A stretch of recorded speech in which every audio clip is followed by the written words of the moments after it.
Welcome to hour number 2 of the Art Lewis Show here on WSGW. We're going to continue with our theme of the arts today because talked about movies with our previous guests. Now we're going to talk about stage plays and a group that performs within a group. I'll have to explain that.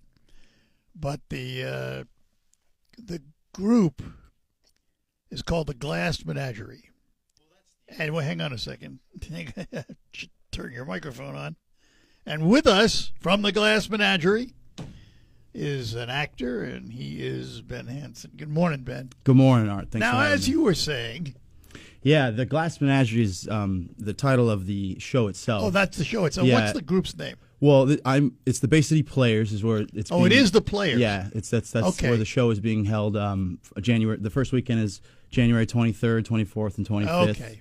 Then the second weekend. Because there is a group that uses Bay City Players every now and then. Yeah, there's out of Midland, I think. Yeah, Friction Theater. Friction Theater has they put on a show, or we're trying to do partnerships with them to try to have a show or one or two shows every year at confused. our. Yeah, well, the actual Players themselves is putting on the Glass Menagerie by Tennessee Williams. And if I'm not mistaken, is not the Bay City Players one of the oldest theater companies in the state? Yes, it is. I'm pretty sure it's the oldest continuous. Community theater in the state for sure. It's amazing. Yeah. How long you been doing this, and why? So yeah, my story's a little all over, but I've always loved theater. I've always loved acting. I just I was in the Army for a bit. I just went away from for a few years, but in this last year I got back, and the Players is basically my second home. I'm there a lot. I'm on the board. I live near it, so it's just a place that I love to give my community service to. But it also is a place that awards me an opportunity to do what I love to do, and that's being on stage and acting. And I'm actually now pursuing that in school as well. So I was going to ask what's going on now that you're out of the service. Thanks for your service, by the way. What did you do in the Army? I was military. I was a 13 Bravo. I was a cannon crew member, so artillery. I was airborne as well. So. Oh, were you really? Yeah, no kidding. Just jumping out of planes and shooting big guns. How long were you in? What was your 4 years? Service? 4 years. Yeah, 4 years, and got out and just kind of tried to figure it out for a bit. But my feet are under me now, and I'm feeling great. I like again, the theater is the thing that allowed me to just accept that this is what I love to do, and I feel good about it, and it made me realize I should go back to school and pursue it. And so where are you going to school? Grateful for Bay City Players. Right now I'm at SVSU. I just started this semester, actually. In a theater program? Yes, sir. Yeah. Good deal. Yeah. Good deal. Excellent. I mean, it always amazes me how much talent there is in this region. No, yeah. It's amazing. It is amazing.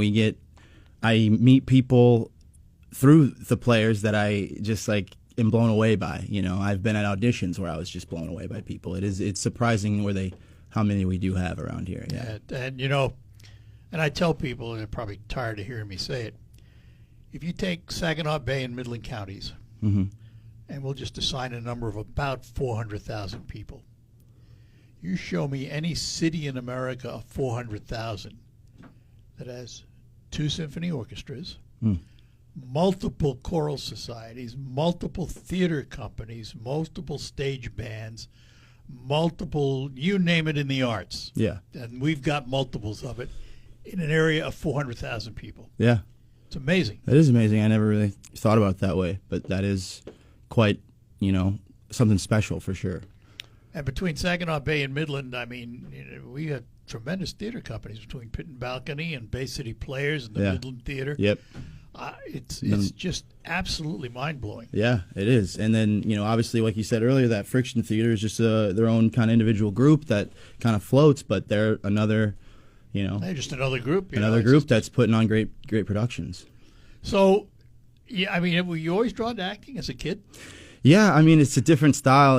I'm the youngest of 6 kids, and I think I just really enjoyed trying to be a goof and making everybody laugh. Hey, and don't forget me. Yeah, and we would do home videos, and they would just make me do anything, and I always loved it. And I didn't really find that again. You know, I was a sports guy kind of thing until late high school. I was in some shows, and then, you know, again, you just kind of think it's I'm not supposed to pursue it or something or whatever. But I don't know. I'm very glad that the Players has been there for me to allow me to realize that this is what I love to do. It gets in your blood. Yeah, exactly. It is in my blood. It's just, it just feels nice. I can't explain it. When I'm up on the stage and I'm just doing it, it just doesn't feel like a problem. It's not a pressure. It's a privilege. You know what I mean? So it just is intoxicating a little bit. So tell us about the Glass Menagerie a little bit. Yeah, so it's a classic by Tennessee Williams. You know, the popular playwright. He has Streetcar Named Desire, Cat on a Hot Tin Roof. This one is a memory play. It's a dream-like kind of play. It's only got four people in the cast, which is myself, my mother character, my sister character, and then a gentleman caller who comes in the final two scenes. It's sort of people think it's kind of an autobiographical take of Tennessee Williams' life, and that the character that I play, Tom Wingfield, is really kind of, you know, him and his mother's relationship with Amanda Wingfield, who's this Southern belle who, you know, is now a single mother dealing with two children in, you know, a time of great struggle, and she's trying to figure out how to let her kids survive. You know, they have their sister Laura, who is crippled and, you know, maybe mentally ill in some way, just in a time where that isn't really seen or known how to deal with it properly. And, you know, they come up with this idea to get a gentleman caller for her. His stuff can be heavy. It is. This show it's beautiful. It's the lighting, the music, all of it is wonderful to behold, but it is heavy hitting, and it's a sad show for sure. It's not a musical though. No, it isn't. It's a stage play. It's a stage play drama, full drama. It's 2 acts, but Act 2 is a lot shorter.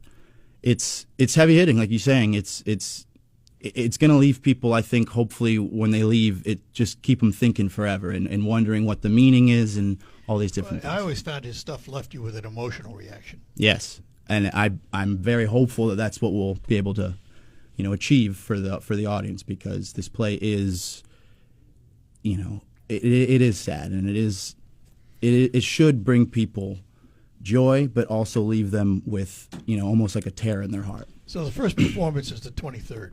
Yes, the opening night is Friday the 23rd.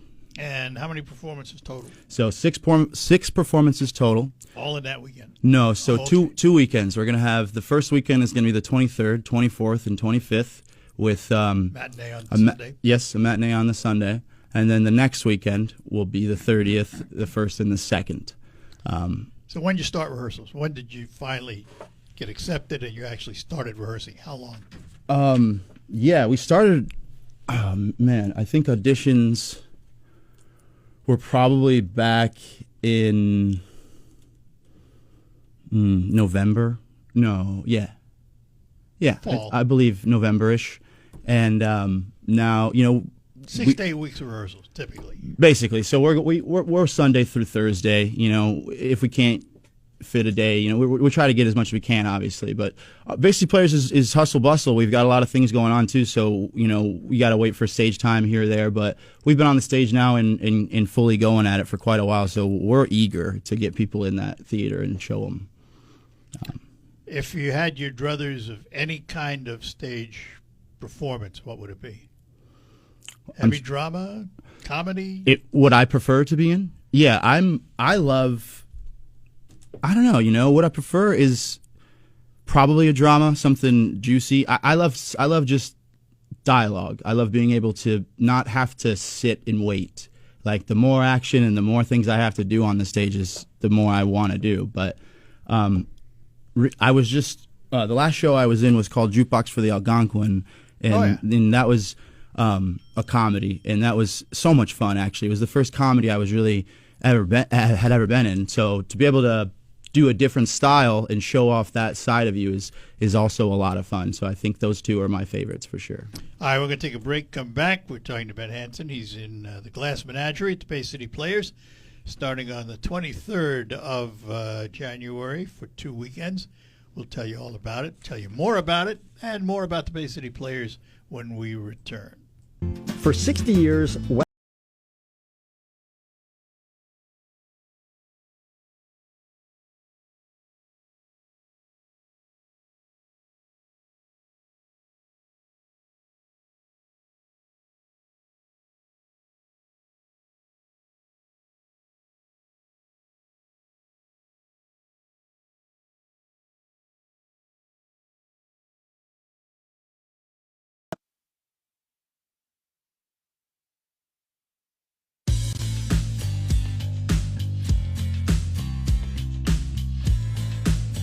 Back with you, Ben Hanson with us. He is an actor and also a member of the board of the Bay City Players. Coming up 23rd of this month, and for 2 weekends, 6 performances of Tennessee Williams' The Glass Menagerie.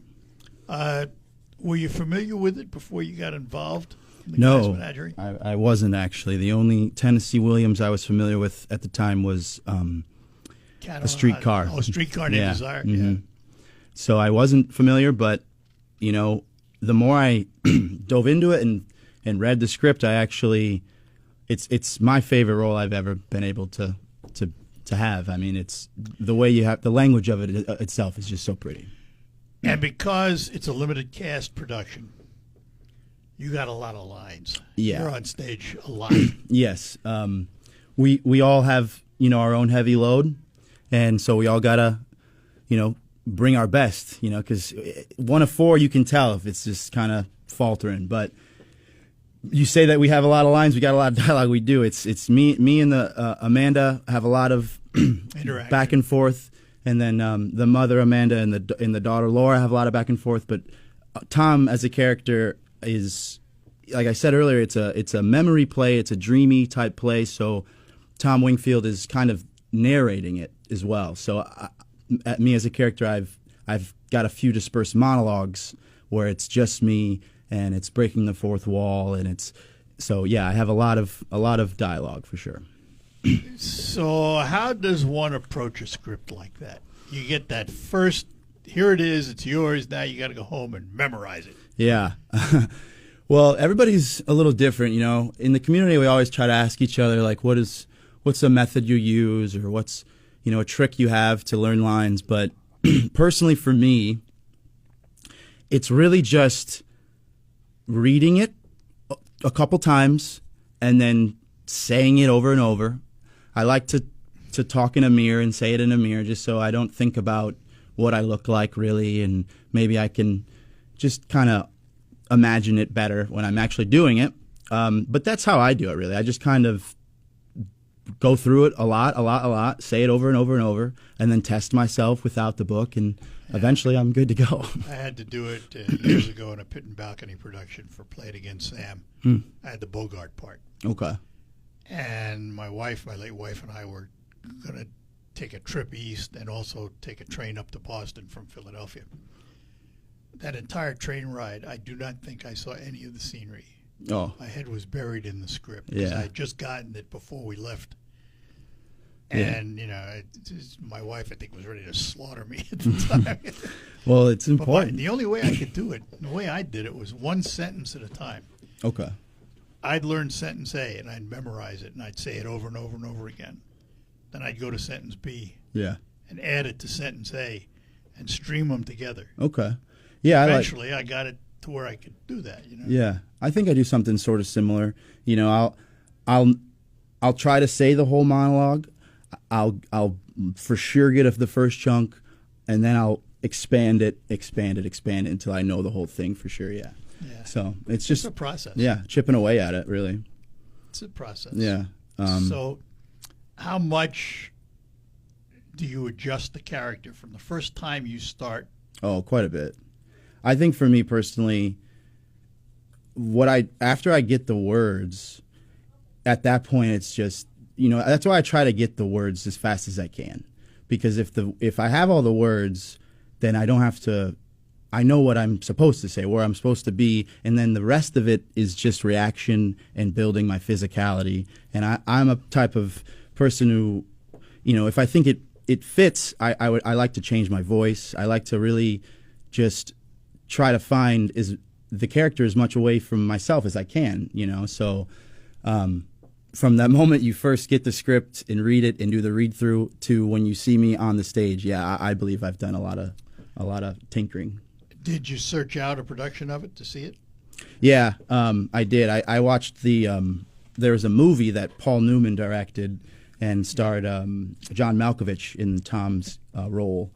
And so I watched that one, and I've watched some clips of a Broadway production just to kind of get, a view of it and get wrap my head around just, what it looks like, really. Who's directing?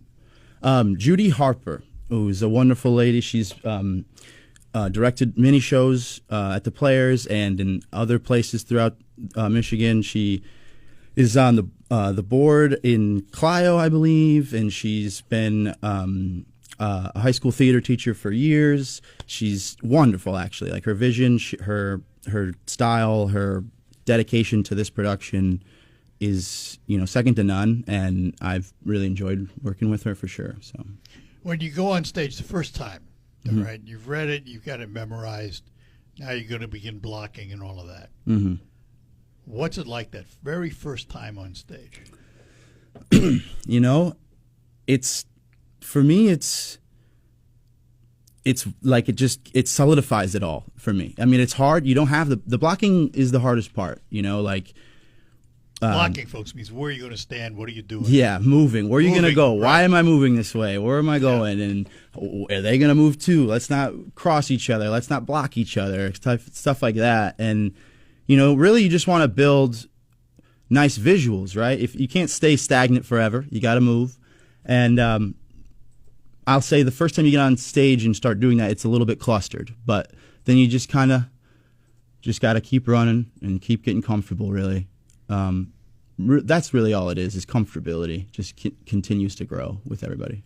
And, and the other thing, too, is the director is constantly saying, well, let's do it this way. Yeah. Let's try that. Yeah. Let's move there. And Judy will admit herself she's a little, she can have a lot to say and, kind of get you. And you kind of just, you shake your head at her, yes, and then give it to her. But then she'll come up to you afterwards and say, thank you so much. That was exactly what I was hoping for, or not, And that's the mark of a good director. Yeah, exactly. So how long does this thing run? I'm not actually sure of the entire. I think it can go from anywhere from like 2 hours and about 10, but with an intermission. Yes, there's a 15 intermission, so about 2 hours and 10 minutes, or somewhere to about 2 hours and 30, depending if there's applause breaks, this, that, or this. But I would assume about 2 hours and 15 minutes. That's pretty good length. Yeah, it's typical though. It's normal. Yeah. What time does it start? Now the evening performances are when? 7:30 p.m. For the evening performances, which are the Fridays and the Saturdays, and then the Sunday performances are at 3 p.m. Those are the matinees. And if someone is interested in tickets to see the Glass Menagerie, what would a board director advise them to do? I would advise them to go onto our website, Bay City Players, or our Facebook page. It'll direct you to where you need to go to buy tickets. You can, if you go onto that page, you'll be able to see the Glass Menagerie. You can click on Glass Menagerie and go through all the seating charts and buy your tickets there. They're on sale. That's really the only place. Make sure you're not going anywhere else other than Bay City Players function. And again, we're talking about the 23rd, 24th, 25th, and 30th, 31st, and 1st. Yes. And it's at the Bay City Players in Bay City. We're going to talk more about that with Ben when we return after all these notes. Are you overdue for an annual wellness exam? At Covenant Healthcare, our primary care providers deliver high-quality USGW Morning Team. A prisoner in Australia claiming that withholding. Back with you in studio with me is Ben Henson. He is on the board of directors of the Bay City Players. He's also an actor with the Players, and he's in the upcoming production of The Glass Menagerie. But let's talk about the Bay City Players for a little bit here. Oldest continuous theater company, community theater company in the state of Michigan. Mm-hmm. How is it supported? Supported through, obviously, hopefully through ticket sales. Yeah, first and foremost. But generous sponsors. I have this poster with me right here, for the Glass Menagerie, and we do have our sponsors, which are Landell Packaging Systems for this one. We got Pioneer Sugar, Michigan Sugar, Independent Bank, Skrupski Funeral Home. Those are just a few to name. But different sponsors in donations. We have an opportunity to be a member at our theater, which is just a donation.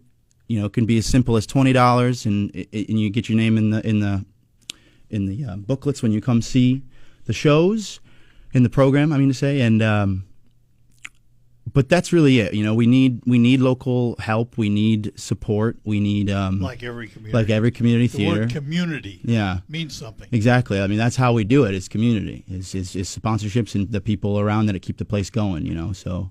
And it's a beautiful theater. I mean, it was redone how long ago? I'm not certain about that. It really is a nice facility. Yeah, actually, recently we just also redid the parking lots and everything like that. So we're keeping it up. It definitely is a very nice theater. I'm very proud to. Right on Columbus Avenue. Yes. Bay City. Yes. Holds about 300 people roughly, something like that. I think the max. I could be wrong. I thought it was like 500. I could be. I think it was something like that. Yeah. It's nothing huge, but if you fill it up, it's it's nice, especially for, it's the stage is a really good size as well.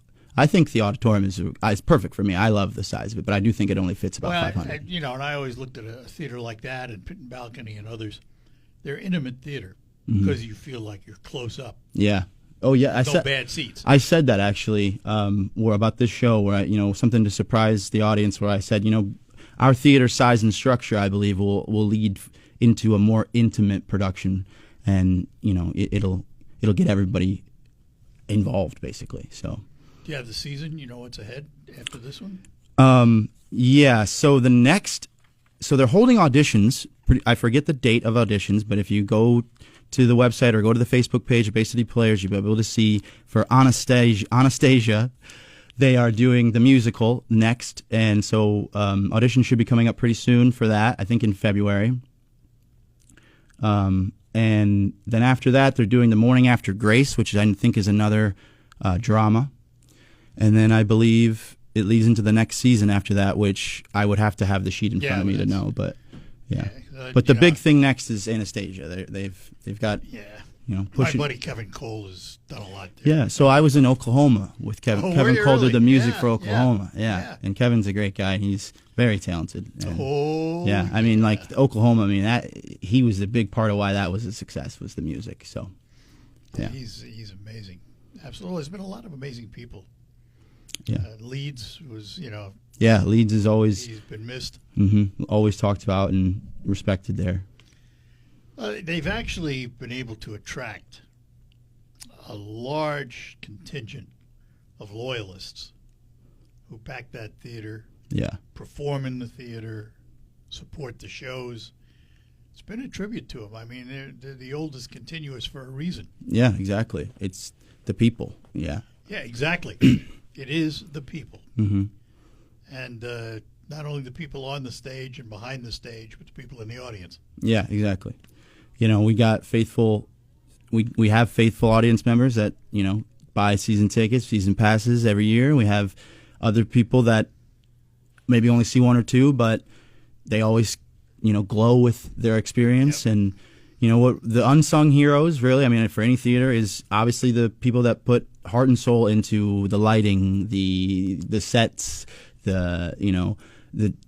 we've got really great people in those, in that world for our theater. We've got people doing it around the clock, so. And that's true of I don't care whether it's here or in in New York, the unsung heroes are the people behind the scenes. Yes. Oh yeah. You can't. We would.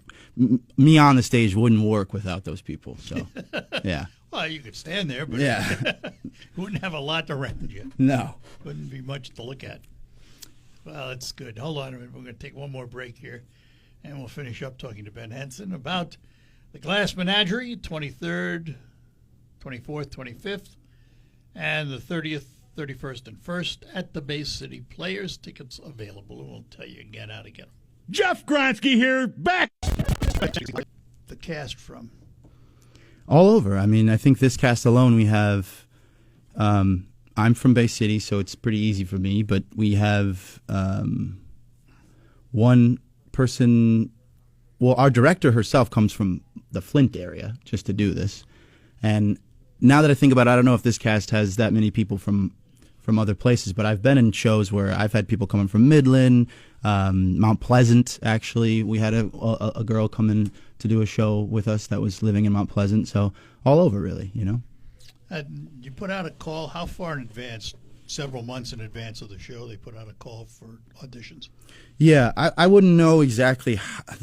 Everyone's different, I imagine. Yeah, I think, but generally a few months. You know, like I say, I think the auditions for this were back in November.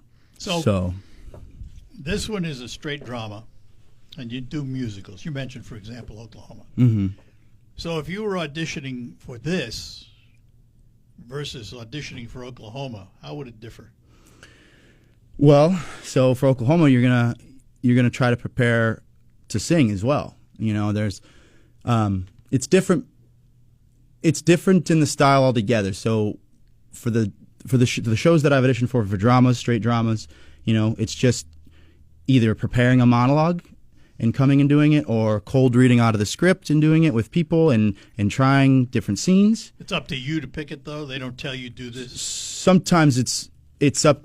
I've been to ones where it's, hey, come with one prepared, but most of the time it is, here's the script, go to this scene, go to this page. I want to see you guys read it. So the director will tell us what to do during the auditions, basically cold, yeah. Oh. And that's tough. That is tough, yeah. I know. I've been doing that all my life. Yeah. Reading cold. Exactly. Especially when you don't know the subject matter either, too. So so that's, you know, what it's like to audition for a drama. And auditioning for a musical is a little different, where you'll do some readings, but generally you'll just have some lines, you know, some sides, which is just a slip of paper with a one portion of a scene or something, and then they'll cycle you in to do a little bit of a singing audition as well. And if there's a dance portion, they'll do a little bit of a dance portion as well. So yeah, it's just a 3-parter at that point. Yeah. Yeah. Yeah. And you could do great at all of them, or 2 of them, and think you got it, but you know. Do you find yourself, when you get a cold script, you start to read it, do you find yourself having to emote and be emotional as you do it? Tell you why I ask. I've done a thing called Love Letters. Mm-hmm. Love Letters is a reader, 2 people. Mm-hmm. And the description up front from the writer and director is unemotional delivery. You're supposed to read it flat, straight through. Mm. Impossible. Yeah. Because it's an emotional type thing. And so every time I've done it, I found myself and the gal I was doing it opposite. By the time we get to the end, we're fully in it. Yeah. Fully emotional. Yeah. Can't do it flat. And you can hear it in the audience because it really drags you out of it. You know? Yeah. It's amazing to do it that way. And I cannot understand how you can read something flat and not get involved in it if you're acting. I couldn't either. I mean, for me, that's not why I'm there. You know, is to be flat and not is, you know. Well, I'm there to put on. I'm there the to show do for it. People. Yeah. And if there is a reason for it to be dull, all right, maybe it's supposed to be. But Yeah. that one, no way in this world can I do that without emoting. Yeah. Well, I think that's needed. I think people would, you know, connect to it easier and a lot more deeper if it has some emotion in it. You know, I mean, if it's just drowned out and bland and flat the whole time, people aren't really gonna even resonate with it. So. Yeah. The other thing I did, but again, it was a sort of a reader, was Our Town. Okay. And that was interesting. I played the newspaper editor. Okay. Didn't have a lot of lines, but tried to make the most out of everyone I Yeah, had. yeah. That's the whole. Yeah, give the it whole some thing of- spunk. Yep. Yeah. Yep. Absolutely. Absolutely. So Glass Menagerie. Be prepared for a heavy drama, folks. Yeah, the show, it touches on some